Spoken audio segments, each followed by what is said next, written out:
bonjour, ça tourne? Exactement, ça tourne. Bonjour à tous, je suis aujourd'hui avec Julie Gaillet. Je suis très contente d'être avec Julie Gaillet, réalisatrice, actrice, productrice. Je dis réalisatrice, Oui. je sais pourquoi je le dis. Non, parce que pas réalisatrice. Non, Bon. en fait, je produis, je joue comme comédienne, Oui. oui, ça, beaucoup, depuis longtemps. Et puis, je produis maintenant depuis une dizaine d'années. Voilà, un peu plus. exactement. Mais alors, Mais pourquoi pas la réalisation. pas réalisatrice? Mais parce qu'en fait, j'aime les réalisateurs. C'est une des raisons pour lesquelles je me suis mise à produire. Bon, évidemment, je travaille avec eux comme actrice. Mais vraiment cette idée de travailler avec eux ensemble, de travailler sur un projet et pas juste mon personnage ou mon rôle. J'ai toujours eu l'impression de plonger dans des univers et d'être au service des metteurs en scène. C'est ça que j'aimais. Je pense que c'est ça qu'Agnès Varda m'a appris, qui est ma maman de cinéma. Et puis la réalisation, pour moi, c'est des auteurs, c'est des gens qui voient le monde différemment, qui nous montrent un monde différemment et qui nous permet de mieux le comprendre. C'est pour ça que j'ai insisté comme ça, parce que je sais que ce mot voilà, n'est pas dans votre identité, en tout cas vous ne le voyez pas comme ça, mais moi j'ai regardé vos films, en tout cas plusieurs de ceux qui sont produits par Rouge International, qui est votre société de production, mais il y a 3 volets de 3 films, cinéastes. C'est comme ça qu'on s'est rencontrés il y a quelques semaines. Vous avez organisé une très belle initiative pour que les femmes du monde du cinéma se retrouvent et se rencontrent, une projection de films sur qu'est-ce qu'un film féminin, cinéaste. 3 volets. Premier volet, les femmes. Deuxième volet, les hommes. Et troisième volet, qui va bientôt peut-être avoir une projection à Cannes, on espère. On espère. On vient de terminer le troisième, voilà. Ce sera les femmes à l'international, réalisatrices et actrices. Et ce film fait avec Mathieu Busson. Vous portez une question importante qui est qu'est-ce qu'une femme? Vous montrez et vous donnez à penser. C'est pour ça que moi j'ai le sentiment qu'il y a un travail de réalisation dans en tout cas ces 2 volets que j'ai vus, et j'attends le troisième avec impatience. C'est pour ça que j'ai demandé à Mathieu Busson, qui est aussi comédien, de co-réaliser. C'est vrai que là je réalise, mais je réalise plus des portraits de réalisateurs ou de réalisatrices. Et c'est ça aussi qui m'intéressait, c'était de mettre en lumière ces gens que j'aime et pour lesquels je travaille comme actrice ou comme productrice. Mais je trouve que c'est eux qui ont une parole intéressante, donc plutôt de m'effacer. Et après, effectivement, de chercher à leur poser des questions pour... bon, peut-être... Oui, il y a un regard, certainement, mais ça reste du documentaire et ça reste pour moi un peu ce que vous faites, un métier de journaliste ou de faire parler ceux que je trouve intéressants. Donc, ce que j'ai trouvé, je ne suis pas réalisatrice dans le sens où je n'ai pas écrit une histoire. Oui, voilà, c'est le mot d'auteur, voilà, c'est ce terme-là qui est globalisant et qui peut-être... Mais je suis très fière de cinéaste. C'est pour ça que je me titille avec ça, parce que c'est 3 beaux volets, vraiment. Et vous avez raison d'être fière de ces 3 volets. Ça a démarré comment, cette aventure? Alors, c'est une commande à la base de Ciné+. Ils faisaient un cycle sur les femmes, donc avec beaucoup de jeunes réalisatrices. Et je me disais que c'était vrai qu'on n'avait pas donné la parole à Valérie Donzelli, à Pascal Ferrand. Alors, Pascal Ferrand, c'est une autre génération, mais toute cette toute jeune génération de Mademoiselle Nakache. Voilà, Géraldine Nakache, qui est géniale. Il y a aussi, évidemment... Rebecca Zlotowski, Céline Sciamma, qui s'appelle Catel Kilevere, et j'arrive pas à me... On va mettre les visages de toute façon. On va mettre les visages, qui interviennent. Mais c'est vrai que toute cette jeune génération que je trouve très très talentueuse n'avait pas pris la parole sur les questions de la place de la femme, alors qu'on leur renvoie toujours la question aux jeunes réalisatrices. D'accord. Et alors, c'est quoi un film de femme? Et on ne pose pas la question aux garçons. Donc, je trouvais important de leur donner la parole à elles, cette jeune génération. Et en faisant ce numéro, ce premier opus, il me paraissait important de mettre en parallèle 20 réalisatrices femmes, avec toutes les générations, mais aussi la jeune génération, et les réalisateurs français. Ça, c'est très intéressant. Je l'ai vu récemment. Cette question de qu'est-ce qu'un film de femme les surprend. Et on voit, moi je l'ai ressenti comme ça, par exemple Claude Lelouch qui dit elle rit et elle pleure mieux que nous. Cédric Lapiche complètement saisi par la question, parce qu'en fait on leur a jamais posé la question. Et ça vient toucher quelque chose d'important qui est, nous allons essayer de ne pas dire des clichés. Est-ce que vous avez ressenti ça comme ça? On va essayer d'aller plus loin que cette question. C'est-à-dire que comme les réalisatrices, les filles, on leur a toutes posé la question, Oui. en fait, elles ont déjà réfléchi, Voilà. elles ont déjà élaboré une réponse, elles ont déjà une position. Certaines disent, oh, j'ai pas envie d'en parler, j'ai pas envie de parler de ça, arrêtez de me ramener à ça. Donc pour moi, c'est pas un sujet, comme si elles voulaient éviter la question. D'autres ont déjà une réponse préétablie. En tout cas, elles ont toutes réfléchi à la question, alors que les garçons, on leur a jamais posé la question. Donc là, ils sont un peu... Oui, c'est super de les Et voir on les comme ça. voit eux-mêmes réfléchir et avoir peur, effectivement. Mais alors moi, je posais la question aux femmes, qu'est-ce qu'un film de femme? Et alors aux hommes, je leur disais, qu'est-ce qu'un film d'homme? Oui. Et c'était ça qui était drôle. Parce que... Non, mais ça, il faudrait demander aux femmes. Bah non, on vous demande qu'est-ce qu'un film d'homme. Et la réponse de Claude Lelouch sur Clint Eastwood est pertinente. La route de Madison. C'est vrai que c'est un film féminin. Et ça enlève un peu tous les codes. Et alors, à l'issue de ces 3 volets, donc le 3e, ça sera à l'international, les femmes à l'international. Votre réponse à vous, si jamais vous vous étiez posé la question en tant que productrice, actrice, est-ce que vous avez changé d'avis sur cette idée? Qu'est-ce qu'un film de femme? Est-ce qu'il y a une réponse? En fait. Ah, mais alors, c'est l'intérêt du documentaire. C'est pour ça aussi qu'on est allé à l'international. C'est qu'on se rend compte que quand même, poser la question à des réalisateurs qui sont plutôt dans un milieu où on est un peu, un peu un regard sur la société, porté sur la société, c'est très riche et très intéressant. C'est de se rendre compte qu'il y a, malgré tout, que reviennent sans cesse les mêmes sujets. C'est aussi la question de la norme, donc de la diversité aussi, puisque la norme, c'est mâle, hétérosexuel, blanc, et donc toutes ces questions qui vont avec. Et puis après, c'est aussi la place de la femme en général. Donc les 2 premiers opus étaient en France avec hommes-femmes. Je me suis rendu compte qu'il y avait 27% de réalisatrices en France, et c'est un des plus gros chiffres au monde. Alors que dans les écoles, elles sont 50-50. Donc je me disais, tiens, qu'est-ce qui se passe dans les autres pays alors? Exactement. Si c'est si peu, il y a des pays où il y a 3%, 1% de femmes réalisatrices, très très peu.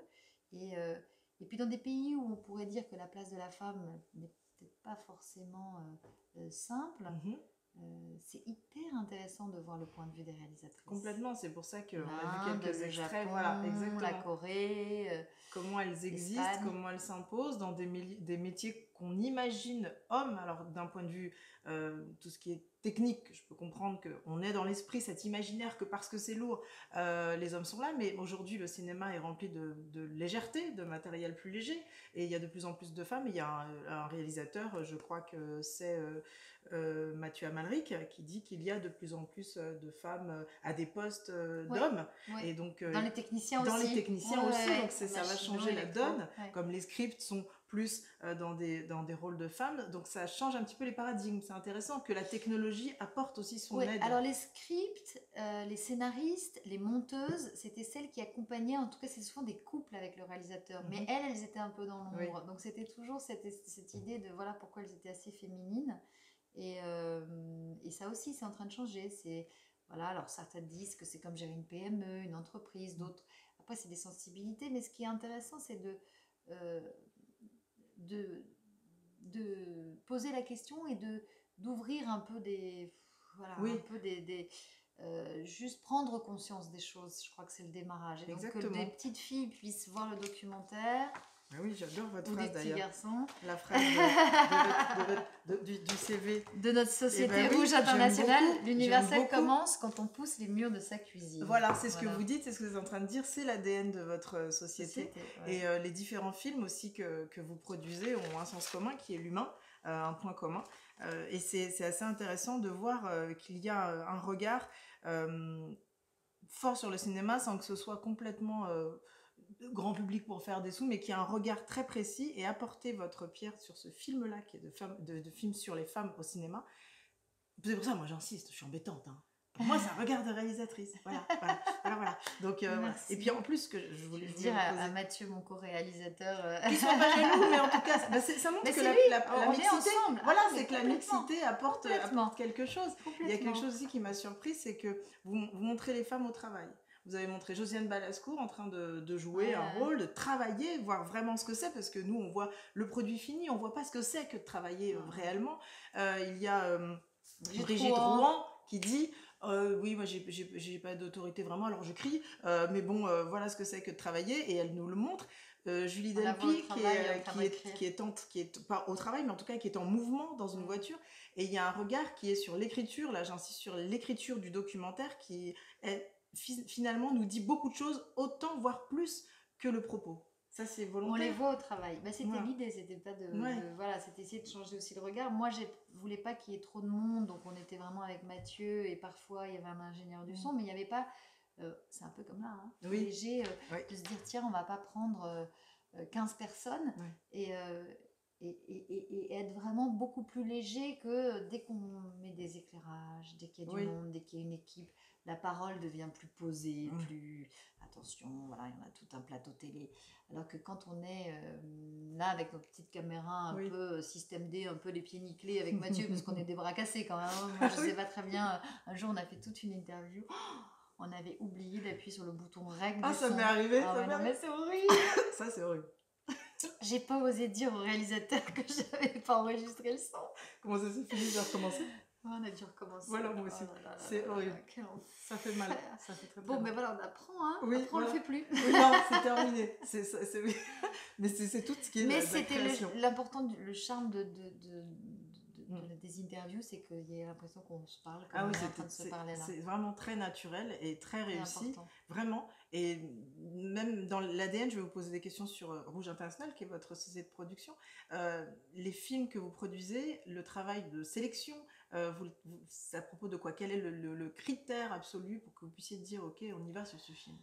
Bah, ça se modifie, en plus ça change avec les années, donc c'est en train de s'adapter, mais c'est vrai que c'est plutôt une envie de découvrir des metteurs en scène avec des projets qu'on n'a pas déjà vus. On a la sensation qu'on n'a pas 100 fois vu ce film, donc être surpris, avoir ce plaisir aussi de découvrir des réalisateurs, et puis ensuite ouvrir une fenêtre sur le monde, un regard différent. Alors moi j'aime bien le mélange des genres, j'aime bien quand on peut rire, quand des choses un peu sombres, ou apprendre des choses comme un voyage initiatique universelles sur des choses très personnelles, utiliser la comédie dans un film social, un film de genre pour parler de quelque chose de très personnel sur une jeune femme. Voilà, mélanger un peu les genres, essayer de décaler un peu, sortir de la boîte, voilà, dès que ça a quelque chose. Et puis férocement cinématographique, c'est-à-dire que moi j'aime le cinéma qui est avant tout une expérience collective en salle, se dire on va aller en salle voir ce film-là, vibrer, sauter, même du documentaire, c'est-à-dire du documentaire qui va me faire voyager, découvrir un autre regard, univers. Le documentaire en salle, moi j'aime ça, universel, intemporel. On n'est pas dans un documentaire là, maintenant, présent sur l'actualité. Mais vraiment une thématique qui va me faire voir les choses autrement, plonger dans une salle de cinéma, partager ça avec d'autres. Voilà, c'est une expérience collective dans le noir. Je trouve que c'est important. Film de musique, film...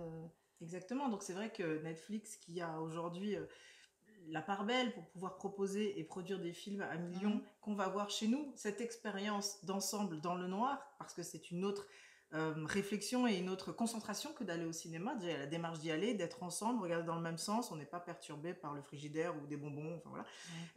Quel est votre regard sur cette évolution aussi du financement et de l'univers du cinéma? Mais moi, Netflix c'est très bien, et puis il y a plein de manières, mille manières de regarder des films, donc tant mieux, et puis il va y avoir encore plus de demandes. Je trouve que la série, il y a une typologie d'écriture qui est très proche. Moi, je suis de la génération de la bande dessinée, donc j'aimais ça, et j'attendais le dernier album, comme on attend la dernière série. Enfin vraiment, il y avait cette chose-là.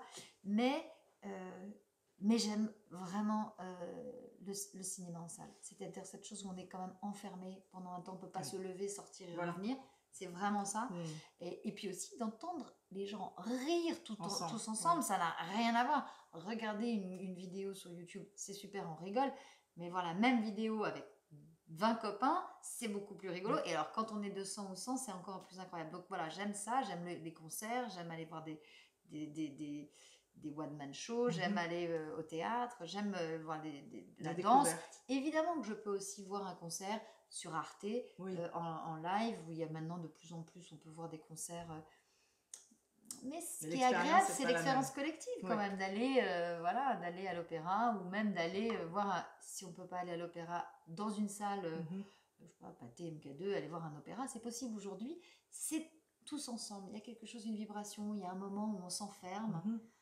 ça reste à Complètement. l'extérieur et on vit ce moment merveilleux. Bon, voilà, moi j'aime ça. Dans votre film, Pascal Ferrand dit que le cinéma est un pays. Ouais. C'est joli. Après, le cinéma est un pays, on a l'impression d'être dans toute une famille, on partage cette même chose que je retrouve à Cannes. Ça, quand je vais à Cannes, j'ai l'impression que de faire un tour du monde, c'est merveilleux de voir tous ces films du monde entier. Je voyage, voilà. Oui, complètement. En restant simplement En restant juste à cette... Cannes, du matin au soir, j'ai fait le tour du monde. Oui, complètement. Non, du coup, c'est bientôt, donc on espère une chose, c'est qu'il y ait une projection du 3e volet. Est-ce que vous avez du mal à rencontrer les réalisatrices du monde entier? Comment avez-vous choisi les pays en fonction? Alors, j'ai eu du de mal possibilité de parler ou aux pas? États-Unis. Ah, et donc, on a c'est décidé, parce que étonnant. c'est grandes stars et qu'elles se sont beaucoup engagées ces dernières années, Oui. et elles parlent de la question de la femme, de prendre ces talks, justement, qu'il y a à Cannes, Oui. qu'il y a dans les grands festivals. Donc, on les voit parler.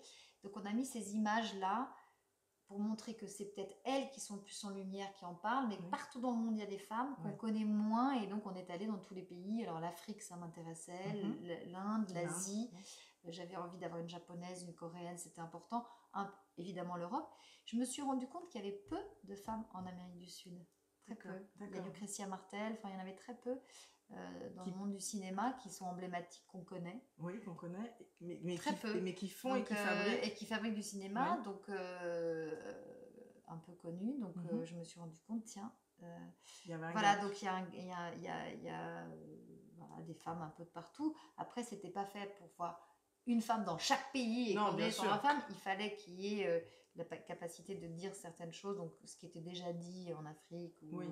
voilà, Oui, c'est pas peine de pas besoin de rebondir. Donc ça se construit comme ça, et puis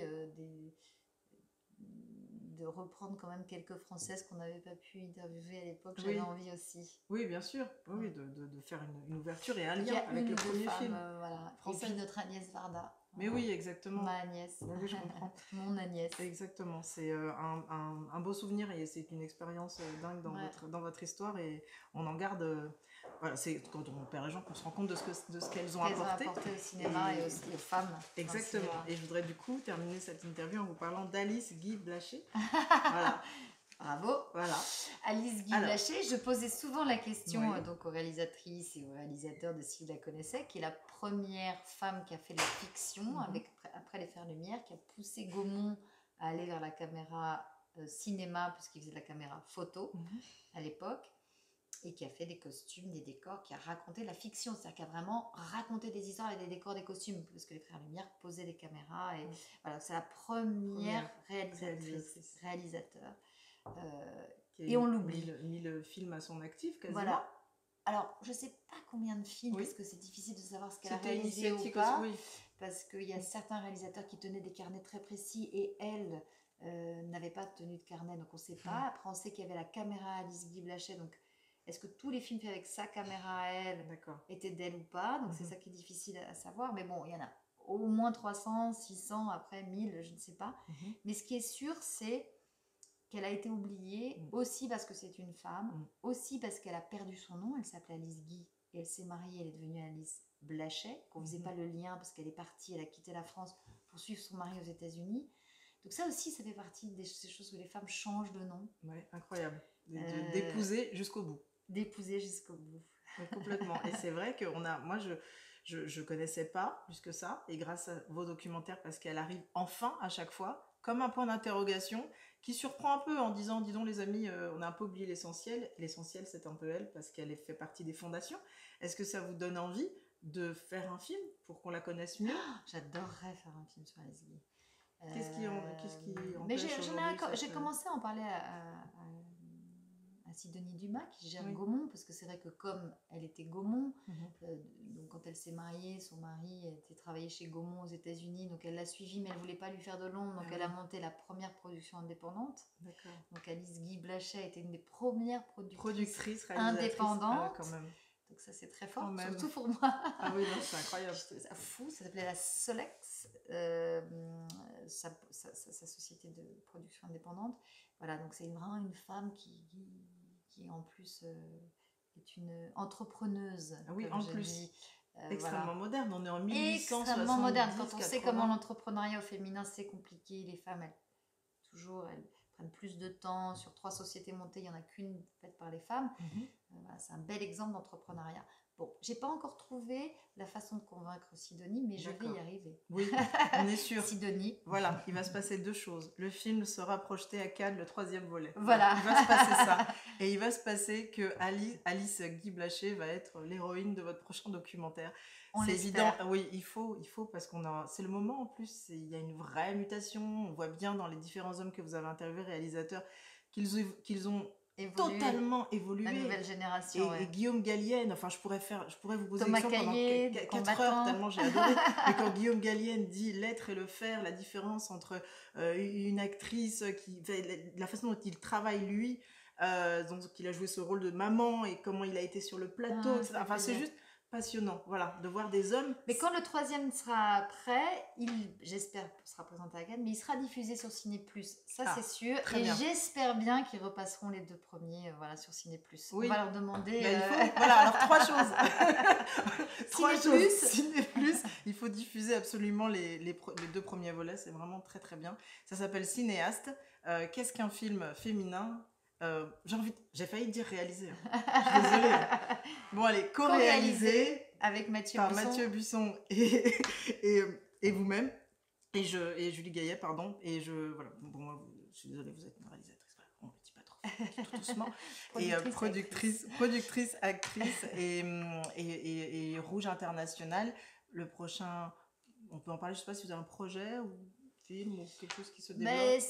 On est en tournage en ce moment d'un documentaire. Donc, on fait des longs métrages et du documentaire sur les femmes dans le football. Voilà, il y a la Coupe du Monde féminine qui arrive. Il y a une très belle équipe de France féminine. D'accord.